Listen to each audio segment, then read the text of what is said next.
Welcome to JSP academy. 10th class social studies first lesson important bits. హిమాలయాలు పొడవు ఎన్ని కిలోమీటర్ల మేర విస్తరించి ఉన్నాయి? ఆప్షన్ బి 2400 కిలోమీటర్లు. నెక్స్ట్ వన్, ఉన్నత హిమాలయాలను ఇలా కూడా పిలుస్తారు. Option C Himadri. Next one, Pir Panjal Mahabharat శ్రేణులు ఈ హిమాలయాలలో భాగంగా ఉన్నాయి. ఆప్షన్ బి హిమాచల్ హిమాలయాలలో భాగంగా ఉన్నాయి. నెక్స్ట్ వన్, హిమాలయాలకు తూర్పు వైపున సరిహద్దుగా ఈ లోయ ఉంది. బ్రహ్మపుత్ర లోయ. మ్యాక్డోక్ డింపెప్ లోయ ఈ రాష్ట్రంలో కలదు.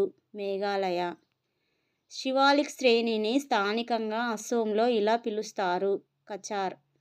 ఉత్తర మైదానం ఈ నదుల వల్ల ఏర్పడింది. పైవన్నీ గంగా నది, సింధు నది, బ్రహ్మపుత్ర నది. సింధు నది ఉపనది లేదా నదులు కానివి. ఆప్షన్ డి సోన్ నది కానిది.